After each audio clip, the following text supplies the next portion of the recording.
안녕하세요. 순금초대 유재구입니다.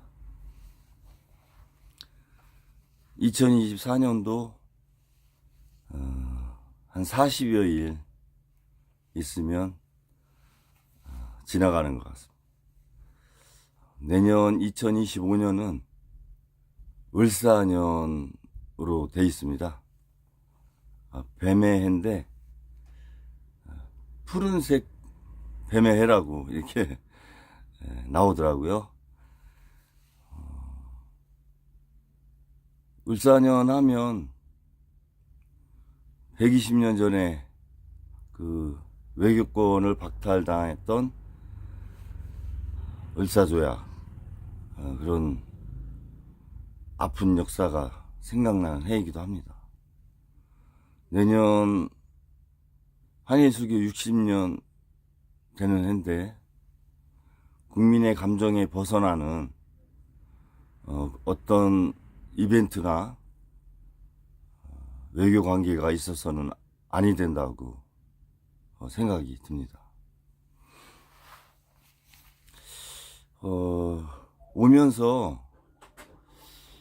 가게 오면서 청년들이 이렇게 335 지나가는 거를 좀 봤어요. 문득 그런 생각이 많이 들더라고요. 우리 다음 세대 청년은 어떤 생각을 하고 지내고 있을까?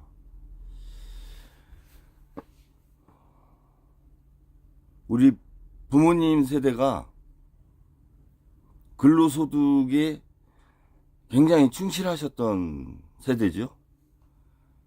공장에서 가발, 섬유, 신발 이런 수출 산업을 국가 주도하에 3교대씩 해가면서 수출을 기여하신 세대입니다. 그래서 한강의 기적을 이뤘고 신흥국에서 중진국 그리고 선진국 입구에 그런 반석에 올려놓기에 토대를 닦아주신 세대인데요. 본인들이 이렇게 근로한 거에 대한 소득에 아주 가치를 많이 이렇게 부여하셨던 세대죠. 근로소득. 그리고 근로소득을 창출하기 위해서 사업을 하셨던 대기업이나 중소기업이 또 많았습니다. 그런 사업소득, 근로소득과 사업소득으로 우리는 60년대, 70년대 그렇게 성장을 해왔습니다. 1900년대 들어오면서 그 주식이라고 하는 자본시장의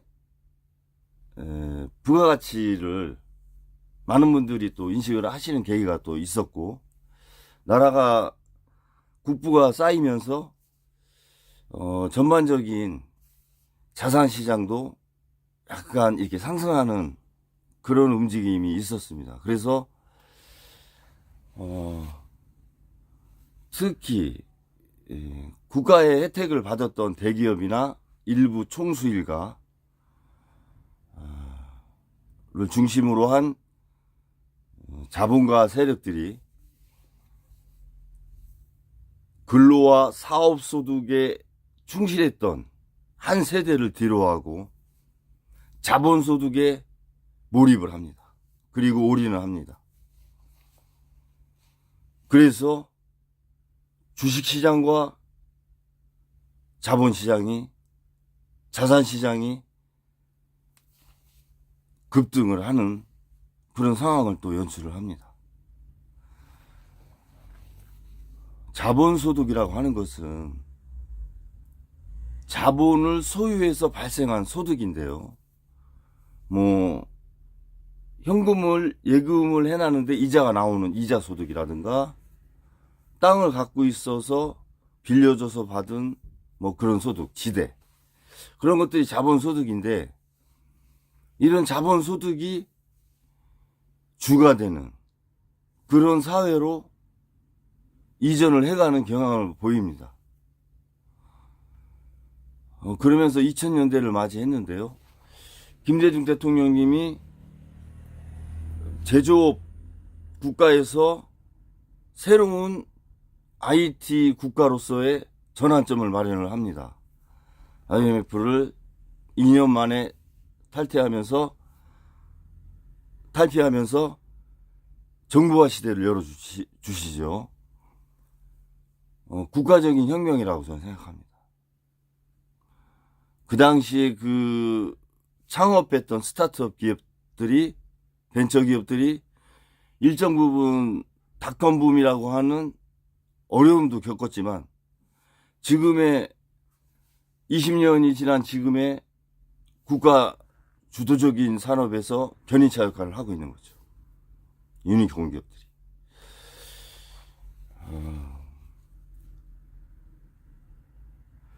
그러한 창업 기업들이 근로소득과 사업소득에 집중을 해야 되는데 1세대 그 수출 주도형 우리 윗세대가 근로와 소득을 중심으로 했던 생각과는 달리 자본으로 수익을 창출하려고 하는, 소득을 창출하려고 하는 자본시장에서의 논리, 그쪽으로 너무 무게를 주다 보니까 부동산과 주식시장에 많은 돈이 집중을 하게 됩니다. 그러면서 본인이 소득의 중심이 되었던 근로소득, 사업소득, 이런 부분에 대한 회의감을 갖게 되는 거죠. 자본소득이 근로와 사업소득을 뛰어넘는 시장 소득으로 나타나면서 조금 소외시하거나 외면시하거나 하면서 자본소득 쪽으로 몰입을 하게 됩니다. 그래서 본인이 갖고 있던 직장, 본인이 하던 사업까지도 포기하거나 외면하면서 자본소득에만 집중을 하는 그런 시간을 20여 년 겪게 되죠. 그래서 나타난 게 자산의 양극화, 소득의 양극화, 그런 양극화가 깊어졌거나 새롭게 나타난 겁니다. 근로를 소중하게 생각하지 않게 되는 거죠. 열심히 근로를 하고 있는데 한쪽에서는 한 달에 몇 억 올랐다, 이런 얘기를 들으면 근로하고 싶은 생각이 없어지는 거죠. 그 사람 마음은 인지상정이에요. 내가 한 달 열심히 일해서 뭐 150이든 200을 버는데 한 달에 몇 억을 벌었다, 몇 천만 원을 벌었다, 그러한 같은 동 시대를 살면서 소득의 차이가 그렇게 나면 사회를 받쳐주는 근로소득과 사업소득이 붕괴되는 거죠. 그러면 시장이 실패하게 되는 겁니다. 그거는 국가의 책임도 큰 겁니다. 시장이 실패할 때는. 시장이 실패할 때까지 방치를 했다는 것도 문제가 있는 거죠. 그리고 시장이 실패하는 과정까지 가게 기업을 관리를 그렇게 했다는 것도 문제가 되는 겁니다. 국가 정책도 그러한 자산소득에 쏠리는 현상을 정책적으로 보완을 해나가면서 평형을 유지해야 되는데 오히려 국가가 그것을 부추기지 않았나, 이런 스스로 되돌아볼 필요도 있습니다.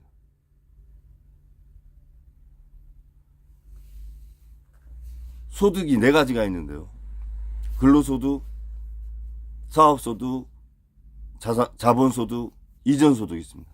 이전소득은 개인이 생산에 직접 개입하지 않은 상태에서 기업이나 국가로부터 받은 소득을 얘기를 하는 겁니다. 예를 들면 연금, 뭐 보조금, 보험료, 그런 것들이죠. 아니면 우리나라 자선단체에 외국에서 기부를 한다든가 그런 것들이 이제 이전소득이 되는 거죠.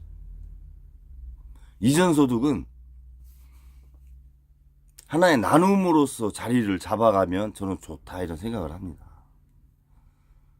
성격도 그런 부분이 많아요. 복지적인 부분.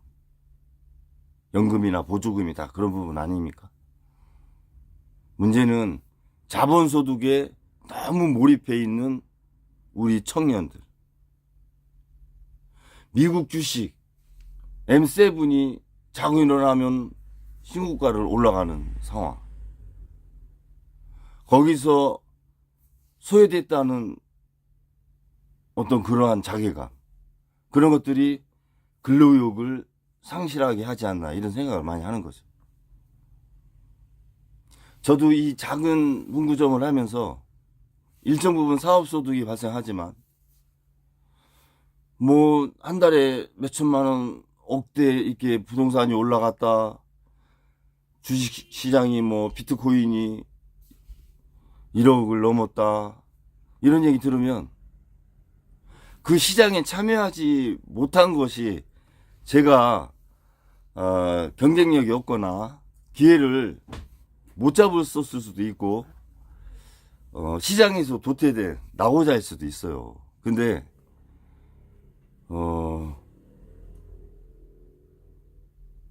국가가 정책적으로나 어떤 그 제도상으로 근로와 근로소득과 사업소득에 이렇게 열중을 하면 국가와 같이 발전할 수 있다는 그런 메시지나 결과를 만들어 줘야 돼요. 그래야 거기서 저축한 돈으로 자본소득으로 이전할 수 있는 것이지, 어려우니까 다 팽개치고 그냥 정리해서 자본소득을 위해서 몰빵을 한다? 자기 인생을? 저도 그런 적 있죠. 두세 번. 젊었을 때. 근데 그게 9번 성공하고 1번 실패하면 인생 낙오자가 돼요. 9번은 성공하고 1번만 실패해도. 먹을 때는 적게 먹고 잃을 때는 크게 잃게 돼요. 이 자본시장의 속성이 그렇습니다. 그래서 국가의 역할이 상당히 중요할 때다. 그리고 이 사회나 근로, 자본 이런 개념에 경험이 없는 청년들은 더 위험한 상황에 놓여 있는 거죠. 국가나 지자체에서 알려줘야 돼요. 청년들한테. 우리가 왜 책을 읽어요? 직접 경험하지 않고 수업료 안 내고 간접 경험으로 배우는 거 아니에요? 그런 것들을 국가나 지자체가 해줘야 된다는 거지. 직접 경험하면서 자신의 인생이 왜곡되는 청년이 얼마나 많아요. 영끌 해가지고 뭐 아파트 사서 뭐 받은 월급을 다 원리금을 내야 되는 이런 MZ세대. 미래가 있습니까? 국가 정책에 한번 되돌아볼 필요가 있다는 생각이 드는 거죠. 가장 기본적인 토대는 근로와 사업소득이 안정적인 소득이 돼야 자본소득도 자본시장도 발전할 수 있는 겁니다. 그러지 않으면 외국 자본에 우리나라 자본시장이 다 점유당하는 거죠. 건전한 자본이 들어가 있지 않으면. 부동산이 그런 대표적인 케이스예요. 경매에 뭐 계속 나오지 않습니까? 그 젊음이 경매 한 건 나올 때마다 젊음이 한 명씩 날아가는 거야. 인생이. 국가의 책임이 있다고 보는 거죠.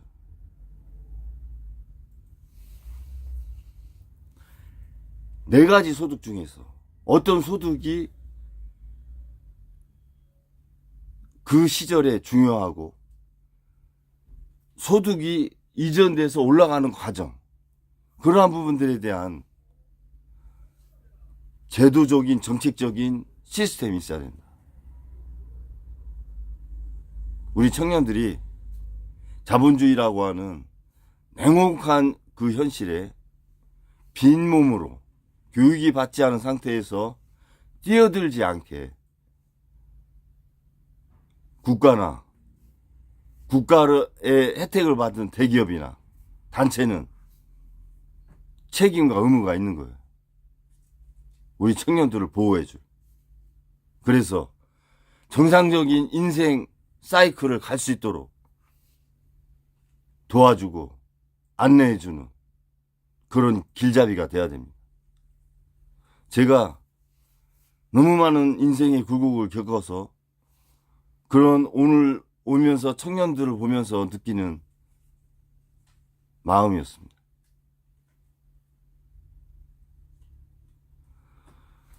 자신의 정권을 지키기 바쁘고 자신의 총수 일가를 지키기 바쁜 그런 지도자와 그런 대주주는 더 이상 우리 사회에 필요하지 않습니다. 그리고 앞으로 그러한 사람들은 대표를 갖게 하지 않을 겁니다. 국민이. 그런 분들한테 우리 청년의 미래를 맡길 수 없기 때문입니다.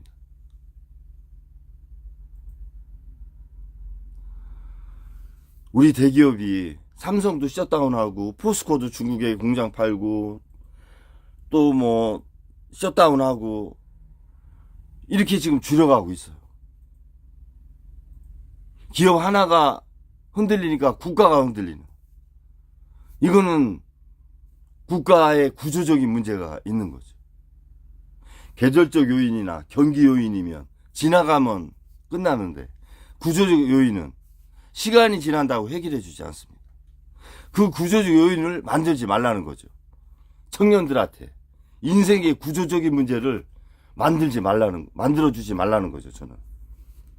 건강하게 사회에 출발할 수 있도록 너무 일찍 자본시장에 뛰어들지 마라. 뛰어들 때는 안내를 해주는 그런 것들이 상당히 필요하다고 봅니다.